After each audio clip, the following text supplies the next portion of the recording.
to steal. Oh, he puts it down. Brown for the tie. Oh, got it. Miracle here at TD. Last night it was the NBA suspending its season after Rudy Gobert of the Utah Jazz tested positive for the coronavirus. This thing is so scary. We don't know anything about it. This hiatus will be at least 30 days. Some of the injustice that we've been seeing is not okay. Being an NBA player don't exclude me from no conversation. The NBA Board of Governors has approved a 22-team restart in Orlando, Florida at Disney World. Welcome to the Hang Time Podcast. I'm your host, Sekou Smith, here in Atlanta, and we are grinding our way to the restart of the NBA season. 22 teams reconvening in Orlando at Disney Wild World of Sports. Dreamers, contenders, they're all going to be there at the bubble, and we're going to visit with experts from all 22 teams involved. Today, we're talking Celtics with Abby Chen, the Boston Celtics courtside reporter. One of the teams, Abby, if you ask me, that goes into the bubble as a real favorite, is a team that has a chance to make it to the championship round in Orlando. I'm wondering if you view them as the same, having watched the Celtics team grow up through the course of the season so far. First of all, Sekou, I just want to say hello. Thank you for having me. I'm so excited to finally be talking some basketball again. It is a huge relief, I think, as long as things go forward. As I've been preparing for this, looking back, it reminded me on what a roller coaster this season was. And you look on paper, you look at the talent, you look at the numbers from this season, and I think there's no question the Celtics are certainly a contender. They're one of 3 teams in the league that are in the top 5 in defensive and offensive rating. They're the only team in the league with 3 guys scoring over 20 points a game. And then you have Gordon Hayward coming in, not far behind that. Right before we went into the hiatus, the Celtics were not playing their best basketball. They had lost a game to Oklahoma City that they were up by a bunch. And then the last game before the break, they had let a 19-point lead slip against the Pacers and had to claw back. I remember being inside the huddle and Brad Stevens telling his guys, we need this adversity. This is going to be good for us.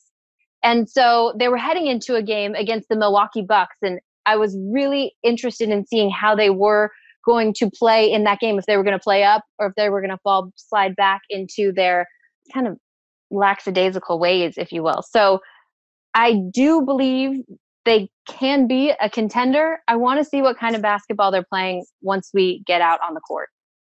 They've got all the metrics you want. They have everything it would seem like you need, in terms of balance and personnel. Versatility. Yeah, just they can do a little bit of everything.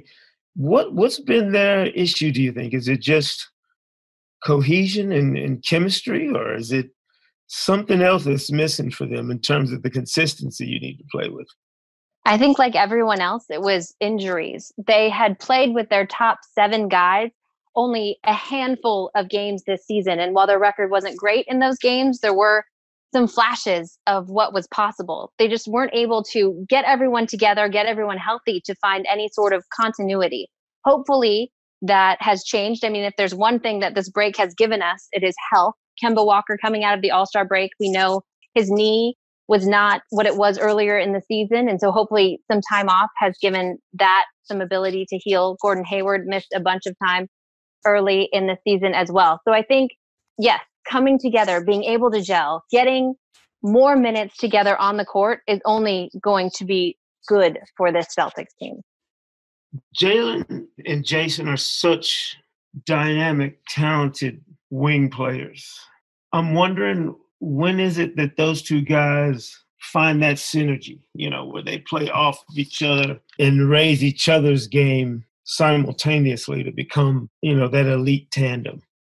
We saw it earlier this season. There were moments, and looking back, I can't remember exactly what games there were, but there were a couple of weeks there where I just remember the post-game locker room looking at Jaylen or Jayson and asking them to describe the chemistry that was going on between them. And we had to find different ways to ask them because every night one of them was stepping up.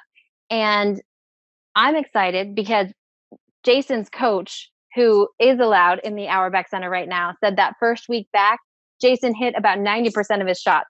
So I know that there was a lot of talk that he didn't touch a basketball for a couple of months, but I'm hoping, and I believe Jayson Tatum will not be missing a beat once we do get down to Orlando. And the coolest thing for me to see, because I have been with these guys since they were drafted, is the steps that both of them took after the announcement of the All-Star team was made. Jayson Tatum has admitted it was pressure upon his shoulders. He felt that he needed to make an All-Star team in this season. And after he did, that weight was lifted and he just started bawling out. Jaylen Brown played incredible basketball for the first part of the season, and he fell off a little bit, which I think is why he wasn't named to the All-Star team. And instead of taking that as a negative, he took it in stride and took it as motivation. And he was playing some of his best basketball of the season as we went into the hiatus. So I do think those two are only going to get better together. And it's very exciting for Celtics fans looking forward. The fact that Jaylen is now under contract for the long term. And I think we can all assume no matter what happens in Orlando, Jayson Tatum will be under contract, locked down, a Boston Celtics for a long time to come. Kemba Walker's been so good for this team, maybe better than people even imagined. You mentioned the knee. He certainly had time to heal. Is this a showcase opportunity for Kemba, do you think, in Orlando to go down and be the leader that we know he is and grind this team deep into the postseason? Absolutely. And isn't it this kind of situation that kind of vaulted Kemba to the player that we know that he is? I mean, from his run in college and throughout the NCAA tournament. And Kemba, you said it, he's just been so good for this team, for this group. I remember looking back and just what a difference it was going from Kyrie Irving to Kemba Walker in almost every single aspect, both off the court and on the court. He's just such a breath of fresh air. And he is exactly, I think, what this group needs, because he allows everyone else to shine. And you talk about the talent and the versatility that is on this Celtics team. That was the thing that's so fun to watch, is you don't know who's going to go off from night to night. It may not be Jayson Tatum's night one night, but then Jaylen Brown steps up. Gordon Hayward does a little bit of everything and gets everyone in the right position. You never know what's going to happen, who's going to step up, but they have guys in the positions to do it. And that's what's fun about this team. And that's what's great about Kemba Walker, is because he allows the people around him to be great. If there's an issue for this group, just in terms of personnel, where is it? Is it the bench? Is it worrying about the depth that they're going to need to sustain themselves? I'm not as worried about the bench, just because as we get into the playoffs and rotations shorten. But it's something that we talk about with the Celtics, I feel like we have ever since I got here, and that's size. Daniel Theis, starting at center, he is a versatile guy. He allows them to play defense the way that they like to play, moving around and 5 guys on a string. But he has not matched up well with big guys like Joel Embiid yet. He's had a couple of moments, and the last matchup against the Sixers, Theis dominated. But that, I think, is a problem. And then Enes Kanter at the backup, we'll see what he has. And another guy that could be healthy, that could help, that I think everyone in Celtics Nation is excited about, is Rob Williams, hoping that he may bring something. We got to see that for a little bit at the beginning of the season before injuries started racking up. But that 3-man tandem, if they can get the job done against the bigger guys, and then also against Giannis Antetokounmpo, I think that's the biggest question mark for me. I know Jaylen Brown has been very vocal about the Black Lives Matter movement and the social justice initiatives going on off the court. Is that something that he'll be able to compartmentalize, you think, in Orlando and focus on just getting the job done for the Celtics on the court? Absolutely. Jaylen Brown doing what he's doing, organizing that protest down in Atlanta after he drove 15 hours from Boston, and continuing to step up is nothing new for him. He has been outspoken. I mean, if you remember back in the draft process, there were questions if he loves basketball enough, if he wants basketball enough. He had so many other interests outside of basketball, whether that was chess or anything like that. So Jaylen no question about it, has been outspoken and an advocate for his community from the beginning. His message has been that he is more than an athlete, and he is allowed to speak up on that and to explore other areas that he's interested in. So I think that Jaylen has been able to compartmentalize up until this point, and he will do so going forward, while also working to make the greatest impact possible while he is in Orlando. You mentioned Jayson Tatum's contract situation.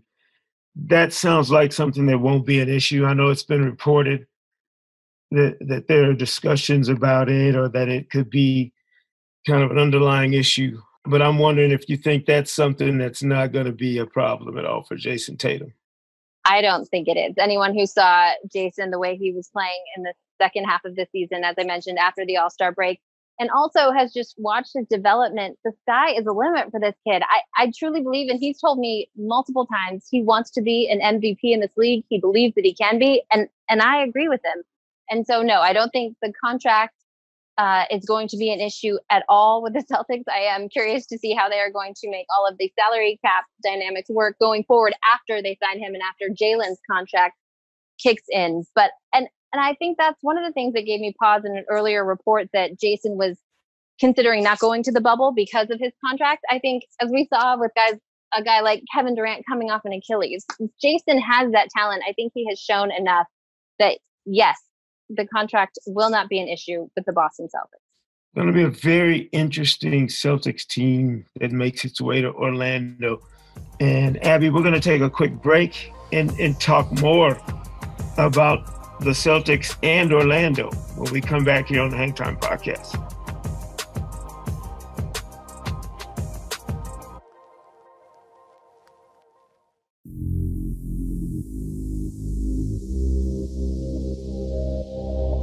Welcome back to the Hang Time Podcast. Abby Chin joining us here to talk the Boston Celtics. And Abby, with the NBA season resuming at the happiest place on earth, we wanted to have a little fun with a little lightning round, questions and answers. We're calling it Keys to the Magic Kingdom. Let's talk a little bit more about the Celtics and what lies ahead in Orlando. First up, Beauty and the Beast. What's the beauty matchup for the Celtics in Orlando in terms of opponent? I am hesitant to choose any particular matchup only because I saw in 2017 when the Celtics, after Kyrie Irving and Gordon Hayward went down, and there were all the teams in the East were jockeying to play the Celtics, and they just ran through it, backed up against the wall, got to Game 7 of the Eastern Conference Finals. So that's the only thing that gives me pause. I will say the Celtics have played well against the Heat this season and in the past under Brad Stevens. I think that's a pretty good matchup for them. The Beast, and I know Celtic fans aren't going to like to hear me say this, but the 76ers. I feel like I wasn't as concerned about the matchup before the hiatus just because they were such a mess, both on the court and off of it. But now that they've had time, Joel Embiid is in shape. He's going to be motivated. Brett Brown has had 3 months to think about what they need to be doing on the court. That matchup, I think, will be a beast for the Celtics, in addition to any matchup against Giannis and the Bucks. Who's Mr. Incredible for the Celtics in Orlando?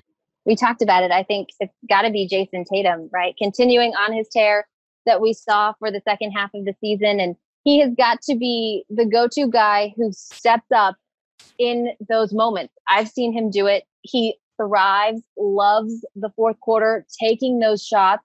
And I think that he has to be that guy in addition to open up everything for everyone else so that they can step up. Kemba can do his thing, take some of the pressure off of him.